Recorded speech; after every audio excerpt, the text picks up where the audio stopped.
ओम तव कथामृतं तप्त जीवनं कविभिरीडितं कल्मषापहं श्रवणमंगलं श्रीमदाततं भुवि गृह्णन्ति भुरिदा जनाः।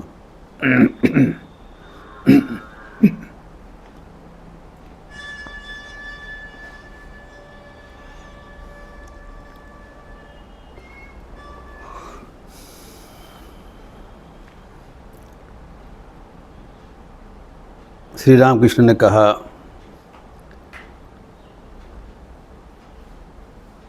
जो अंतर से ईश्वर को पुकारेंगे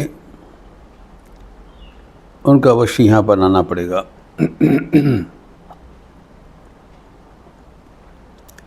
अन्यत्र ये भी कहा, যারা এখানে আসবে তাদের শেষ জন্ম।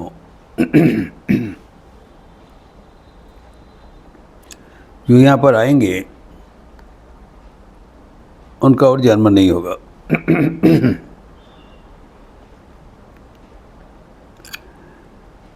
जो जन्म मृत्यु का जो जंजीर श्रृंखल उनसे मुक्त हो जाएंगे।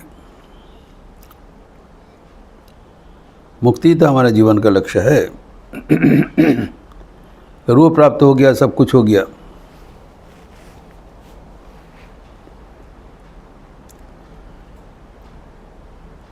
तभी ये जो प्रश्न है ये जरा एखे आज भी, इसका तात्पर्य क्या है, what is the real meaning, इसके बारे में कुछ चर्चा हम लोग किए हैं।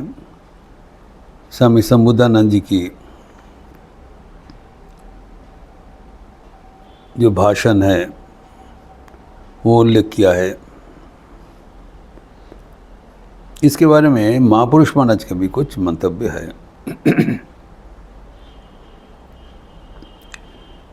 जो कि शिवानंद वाणी पुस्तक में लिखित हुआ है। अंग्रेजी अनुवाद for seekers of God, Hindi में भी अनुवाद है।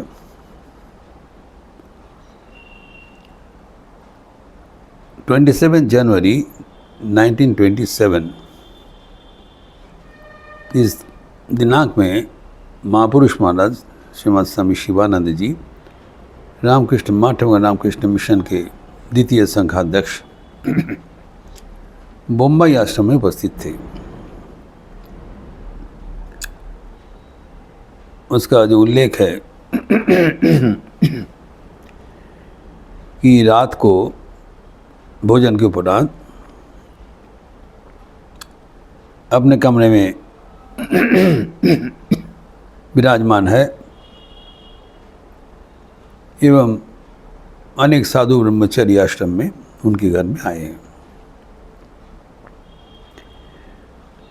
तो वहाँ पर एक सन्यासी धीरे से उनके एक प्रश्न छोड़ा है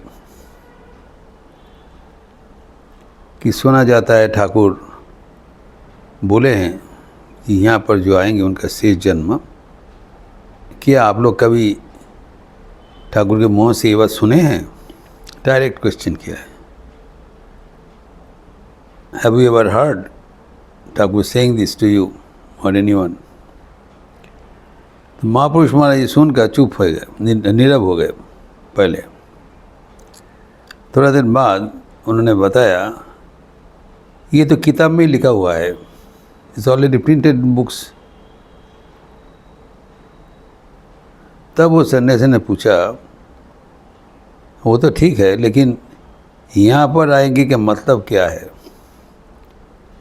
क्या जो ठाकुर को शारीरिक दर्शन किया है, ये उनका डायरेक्टली कृपा प्राप्त हुआ है, उसी के बारे में बोला जा रहा है ना? सबके बारे में बोला जा रहा है जो ठाकुर के भाव में अनुप्राणित है, then inspired and followers of Shri Ramakrishna. तो हु आर इंक्लूडेड? महापुरुष महाराज ये सुनते हुए कह रहे हैं, সকলকেই বোঝাচ্ছে। Not only those जो ठाकुर को दर्शन किए हैं और कह रहे हैं जो श्री राम कृष्ण के दर्शन नहीं भी किया, परिष्कार बोला है, दर्शन नहीं भी किया, लेकिन श्री राम कृष्ण के उदार मनोभाव अपनाते हैं, श्री ठाकुर के भगवान के अवतार रूप से मानते हैं एवं उनके उपदेश अनुसार अपना जीवन गठन करने के प्रयास करते हैं, ये सबको समझाता है, सबको बोला जाता है ये ठाकुर के पास आना। इन लोग ठाकुर के पास आए हैं एवं इन लोग मुक्त हो जाएगा।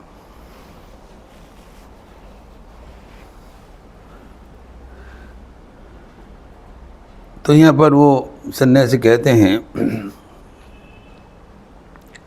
अच्छा जो ठाकुर के नाम से यहाँ पर आए हैं संसार छोड़ के साधु ब्रह्मचारी, क्या इन लोग भी मुक्त हो जाएंगे? महापुरुष महादेव ने बोला हाँ ज़रूर, इन लोग भी मुक्त हो जाएंगे। तब प्रतिप्रश्न किया, तो हम लोग को तो ये कुछ समझ में नहीं आ रहा है, हमारे जीवन तो इतना आध्यात्मिक भावना से कुछ दीप्त नहीं है, हम लोग तो नाना प्रकार का कर्म करते हैं, लेकिन ये आध्यात्मिक भावना का अनुभूति या दीप्ति कुछ तो पता नहीं लग रहा है। तो महापुरुष महाराज ने कहा पता नहीं लग सकता है, लेकिन अवश्य ठाकुर के ये कृपा तुम लोग को प्राप्त होगा। तो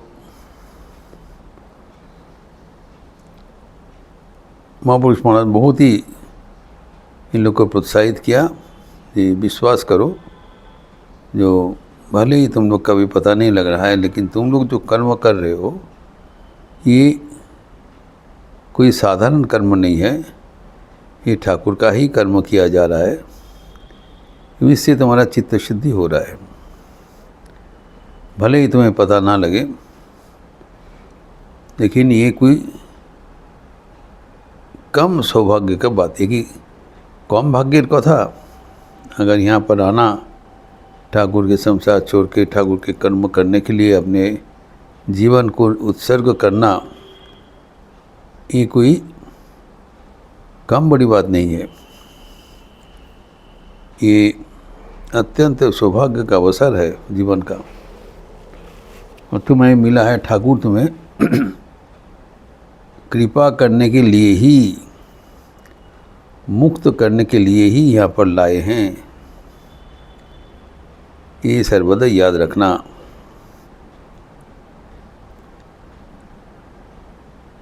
इस सिलसिले में और भी एक घटना उल्लेखित है, जो कि दिनांक 18 मार्च 1932 में बेलूर मठ में महापुरुष महाराज बैठे हैं एवं एक पत्र आया है। तो पत्र पढ़ रहा है, उस संपर्क में कहा गया है कि भुवनेश्वर से पत्र आया है।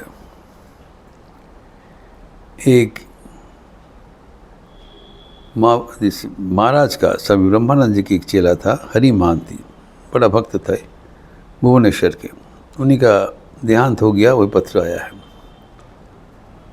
तो महापुरुष महाराज ने बोला देखो हरि महांति बहुत बड़ा महापुरुष महाराज की विशेष कृपा प्राप्त थी, बहुत ज़बरदस्त भक्त थे, बहुत सेवा करते थे। तो वहाँ पर जो पत्र में लिखा हुआ है कि कुछ दिन पहले हरि महांति की देहांत हो गया, लेकिन देहांत के समय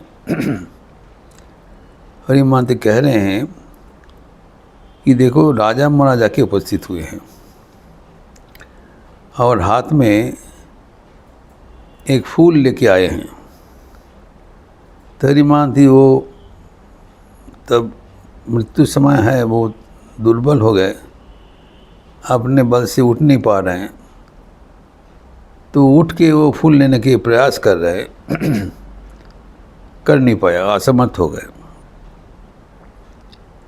तो किसी को कह रहे हैं अरे राजा महाराज के हाथ से फूल ले लो, वो देने के लिए सामने खड़े हैं, लेकिन किसी को कुछ दिखाई नहीं पड़ रहा है।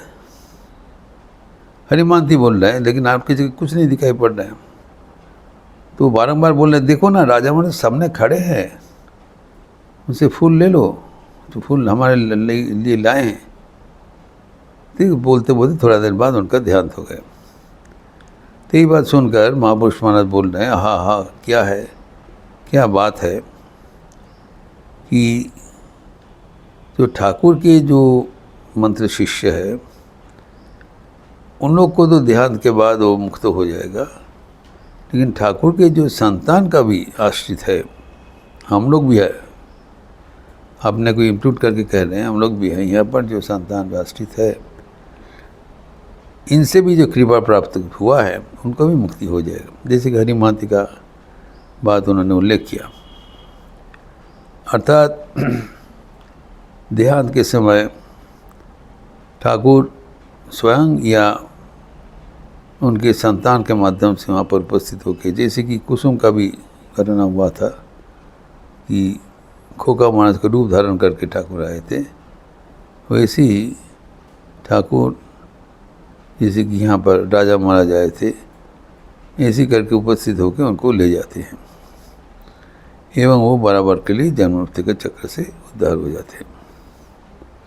वैसे ही हम ठाकुर के घनिष्ठ भक्त बलराम बसु की जीवन में देखते हैं।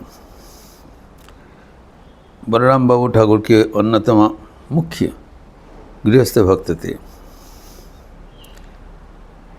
एवं साधु सेवा के लिए अपने पूरा जीवन उत्सर्ग कर दिया।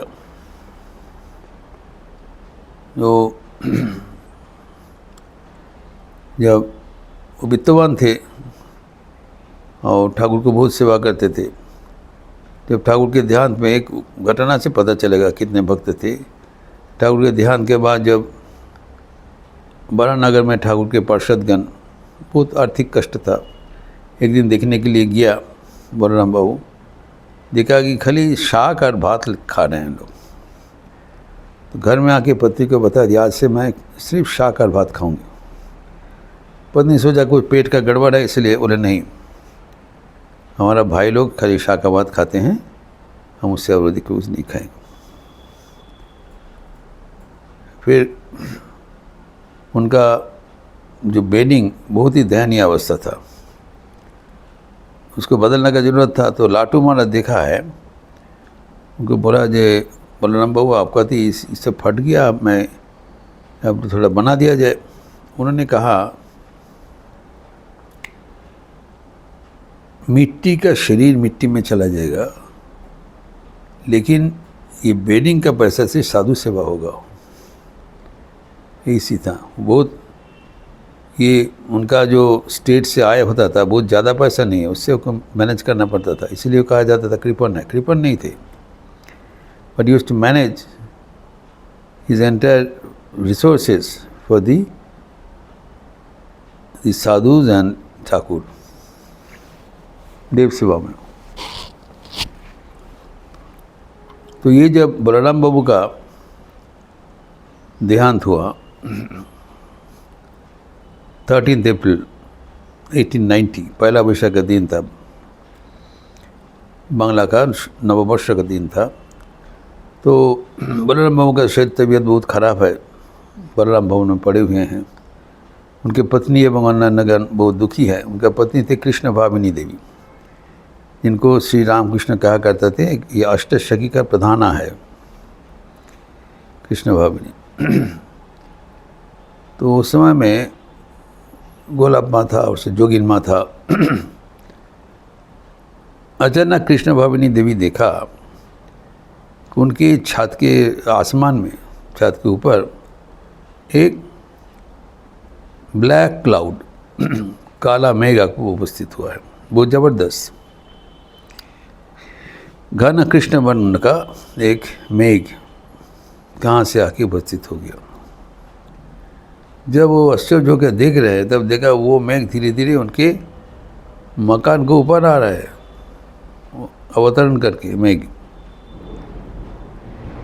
तो फिर और बहुत ध्यान से देखा वो मेघ नहीं है, एक रथ आ रहा है ऊपर से, चैरियट, और वो सीधा आके बलराम बाबू का छत में आके उपस्थित हो गया। It landed on the roof of Balram Babu in Baghbazar. Krishna mummy देवी वो ताज्जुब हो गए। तब देखा वहाँ से ठाकुर अवतरण कर रहे हैं, स्वयं अवतरण करके सीधा जहाँ पर बलराम बाबू का शरीर रखा हुआ था वहाँ पर चले गए। जाके कुछ समय बाद बलराम बाबू का हाथ में पकड़ के ले जा रहा है और लेके वो रात में उनको स्थापन कर दिया बलराम बाबू का, और खुद ही रात में उठ के फिर चले गए। और ये जो रथ था वो सीधा उठ के वैनिश हो गया, फिर काला मेघ चला गया। और उसी के बाद ही बलराम बाबू का देहांत हो गया। अर्थात ठाकुर उनके पार्षद को ले जाने के लिए स्वयं आके उपस्थित होते हैं एवं अपने हाथ से उसको पकड़ कर लेकर मुक्त कर देते हैं। ये जो घटना बोला है यहाँ पर, जो यहाँ पर आएंगे उनको शेष जन्म, इसके ही तात्पर्य है कि ठाकुर उनके साथ जुड़े हुए हैं एवं इस जीवन का दौरान खत्म हो जाने से वो अपने स्वधाम में ले जाते हैं। लेकिन इसके बारे में जो यहाँ पर आना, उसका तात्पर्य महापुरुष महाराज ने बोल रहे हैं। यहाँ पर आने के मतलब ठाकुर को अपने इष्ट रूप से ग्रहण करना, ठाकुर के भाव ग्रहण करना, सर्वोपरि ठाकुर में आत्मसमर्पण करना। You should design everything to the feet of Shri Ramakrishna. वही श्री राम कृष्ण के पास आना है। इस प्रसंग हम और भी आगे थोड़ा चर्चा करेंगे अगले दिन। ओम शांति शांति शांति। हरि ओम तत्सत। श्री राम कृष्णार्पणमस्तु। आज शुक्रवार का अवसर है। 10 बजे के बाद माँ की मधुस्मृतिया शारदा शंकर क्लास है और शाम को संध्या आरती के उपरांत पातंजल योग सूत्र। आप लोग सब स्वागत है। अच्छे रहिए, स्वस्थ रहिए, आनंद में रहिए। नमस्कार।